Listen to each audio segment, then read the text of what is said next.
Bonsoir à tous, soyez les bienvenus dans le 18h Info de Télé-Nantes. Voici les titres de ce journal. Des mesures de renforcement de l'action de la justice à Nantes. Elles ont été prises après les récents coups de feu qui ont retenti à La Bottière et à Malakoff. Dans ce journal également, vous découvrirez le Média Campus. Le chantier de construction du bâtiment vient d'être lancé au cœur du futur quartier de la création. Enfin, rebelote pour le FC Nantes à Nice. Les Canaries rejouent demain la rencontre de la 9e journée qui avait été arrêtée en raison des intempéries. Après les violences par arme à feu qui ont touché les quartiers nantais ces dernières semaines, une réunion organisée ce lundi soir a rassemblé la ville de Nantes, le parquet et les services de l'État. Des mesures immédiates ont été annoncées avec notamment le renforcement des moyens judiciaires. Objectif, faire en sorte que les enquêtes aboutissent le plus vite possible. Jean-Michel Lagarde. À Malakoff et Bottière, les enquêteurs vont passer à la vitesse supérieure face aux violences de ces dernières semaines dans les quartiers nantais. Justice, police et élus se sont entendus sur 3 mesures urgentes. Un magistrat désormais unique en charge des enquêtes qui ont lieu à Nantes. La deuxième, l'accélération des analyses scientifiques, des expertises en cours par la police judiciaire et scientifique. La troisième, de pouvoir développer, rendre possible ce que la loi autorise, à savoir le témoignage sous couvert d'anonymat. Car ni les témoins ni les victimes ne veulent parler et les enquêtes piétinent. Pour les syndicats de policiers que nous avons contactés, ces mesures n'ont rien d'original et ils sont loin d'être convaincus. Mais la préfecture assure de son côté que tout est mis en œuvre pour trouver les auteurs de ces violences. Dès les premiers faits de violence, les contrôles, la présence policière, les contrôles sur réquisition de Mme le procureur de la République ont été renforcés sur ces secteurs. La semaine dernière, il y a eu des opérations de contrôle quotidiennement sur réquisition de Mme le procureur sur ces quartiers. Donc, sur ces quartiers concernés, le renforcement de la présence policière est réel, le renforcement des contrôles est réel. Dans un communiqué commun, les autorités précisent que depuis 2 semaines, 7 personnes ont été interpellées. Une seule a été écrouée. Le samedi 24 octobre dernier, une jeune femme était victime d'un double viol à quelques minutes d'intervalle dans le quartier Bouffay à Nantes. Pour exprimer leur soutien à la victime, 2 associations organisent un sitting demain mercredi. Le rassemblement est prévu à 19h30 devant le Carré Fédot. Les associations Stop Harcèlement de rue et Oser le féminisme veulent ainsi interpeller l'opinion publique sur les agressions verbales, physiques et sexuelles. L'île de Nantes est en pleine mutation et au cœur de ce quartier se trouvent les anciennes halles Alstom, désaffectées depuis 2011. Elles sont aujourd'hui en plein chantier car en 2017, elles accueilleront notamment l'école des Beaux-Arts. L'ancien site industriel deviendra alors le cœur du tout nouveau quartier de la création. Benoît Balti.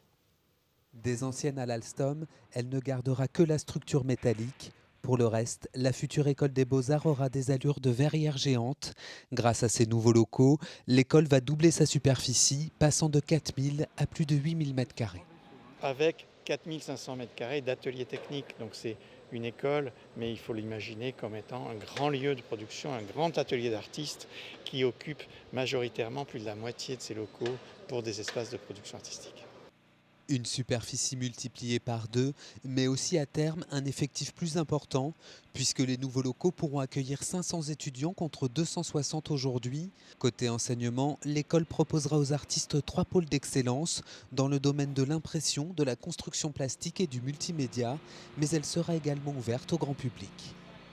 Ils trouveront une galerie de 350 m². Cette galerie présentera à la fois des travaux d'élèves, des travaux d'étudiants, pourront eux-mêmes s'approprier ces créations. Il y aura des expositions d'art contemporain. On aura une bibliothèque avec 20 000 titres. On a aujourd'hui un fonds artistique très important. Donc on n'est pas simplement qu'une école, on est aussi un lieu culturel au service des arts plastiques.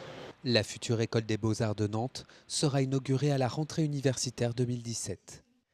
Et l'autre bâtiment emblématique de ce quartier de la création, ce sera le Média Campus. Il sera situé juste à côté des machines de Lille. Il accueillera dans un même lieu votre chaîne locale préférée, Télé-Nantes, mais également l'école des médias et de la communication, Sciencescom. Ce mardi, la première pierre a été posée. Denis Vanier. Dans 1 an et demi, se dressera ici la maison commune d'une école et d'une chaîne de télé. À l'heure de son lancement officiel, le chantier ressemble plutôt à un labyrinthe de tranchées. Des pieux en béton vont chercher la roche à 27 mètres de profondeur.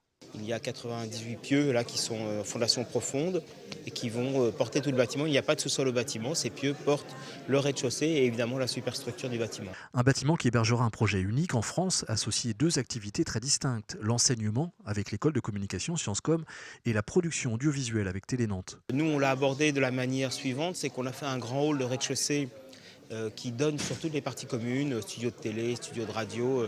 C'est une sorte de mixité liée à ce rez-de-chaussée qui est aussi une grande continuité avec la ville puisque une grande façade de verre mettra en relation ce grand hall avec la ville. Dans ce gros hall, on pourra faire des événements, des lieux de débat, de rencontres. Et puis, les choses se séparent dans les étages pour d'un côté avoir Télénantes, installer à Télénantes, et de l'autre côté toute Sciences Com, qui donnera aussi un autre lieu de mixité. On trouvera dans les étages un autre lieu de mixité, qui est une grande terrasse qui s'ouvre sur l'extérieur, un grand hall qui s'ouvre sur l'extérieur, et qui permettra des lieux de rencontre aussi dans les étages. Créer des occasions de rencontre, une idée commune à l'ensemble de ce quartier de l'île de Nantes, celui de la création. Une nouvelle phase des travaux du passage de la Châtelaine a commencé ce mardi matin à Nantes. Des engins ont démoli l'ancienne façade de la rue Scribe. Le chantier de reconstruction durera jusqu'en avril 2017. Il y a 3 ans, le passage avait été ravagé par un incendie. C'était le 1er avril 2012, en plein carnaval. Entre Nantes et Saint-Nazaire, le pôle métropolitain lance une réflexion pour préparer les 14 années à venir. Il regroupe les présidentes et présidents des différentes communautés de communes entre Nantes et l'Estuaire. Cela représente 830 000 habitants. Et les débats portent sur l'aménagement territorial, c'est-à-dire comment permettre le développement de la métropole nanto-nazérienne. Les précisions d'Anne Junique.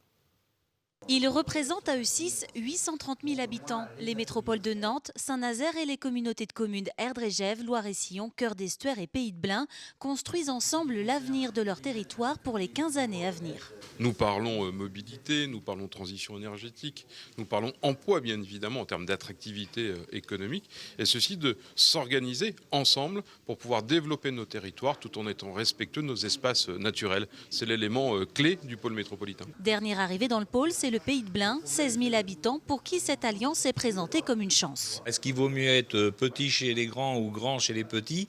Pour donner les moyens à un petit territoire comme le nôtre, il faut s'appuyer sur des forces comme la métropole et Saint-Nazaire. C'est là que vont nos habitants pour faire des courses, c'est là que vont nos habitants pour travailler. Et parce que les dessertes sont souvent saturées aux heures de pointe, Trélière réclamera par exemple un pôle multimodal à hauteur d'Éric pour rendre le nord de Nantes plus attractif. Je vais avoir une initiative de créer un parc d'affaires au nord de Nantes, sur notre commune de Trélière, de façon justement à capter tous les gens qui viennent travailler à Nantes pour gagner du temps. Ce projet encadrera également la construction de 7 900 logements par an en protégeant des espaces agricoles et naturels. Il sera validé fin 2016. Le FC Nantes sera sur le pont ce mercredi soir. Les hommes de Michel Derzakarian s'apprêtent à rejouer leur match à Nice car le 3 octobre dernier, la rencontre avait été arrêtée après 45 minutes de jeu en raison de pluies diluviennes. Le score était alors de 2 buts partout, mais les Aiglons et les Canaries vont donc repartir de 0. L'avant-match avec ce reportage d'Olivier Caillé. Monsieur Fautrel sera le grand absent de ce remake de Nice-Nantes. Il y a un mois, c'est lui qui avait stoppé la rencontre en raison des fortes pluies qui s'abattaient sur la Côte d'Azur. Ce mercredi, Niçois et Nantais se retrouvent donc et repartent à 0 avec un nouvel arbitre. Depuis un mois, le FC Nantes a redressé la barre. Leurs adversaires du jour, eux, ont su garder le rythme. Ils restent sur une victoire extérieure et un nul à la maison contre Lille. Ils sont toujours dans leur série. C'est une équipe solide qui va falloir... qui joue à domicile, qui est difficile à manœuvrer chez elle. À nous de faire un bon match et pour emmener des points, tout simplement. Début octobre, les Canaries avaient réussi à battre à 2 reprises le portier niçois. À eux de récidiver en se méfiant de la force de frappe offensive des Aiglons, sans se focaliser pour autant sur l'homme en forme du côté niçois, Hatem Ben Arfa. On ne va pas faire du marquage individuel sur Ben Arfa. Il est capable, même avec du marquage individuel, il est capable de s'extirper de son marquage. Alors, il faut savoir le prendre bien collectivement, bien fermer les espaces.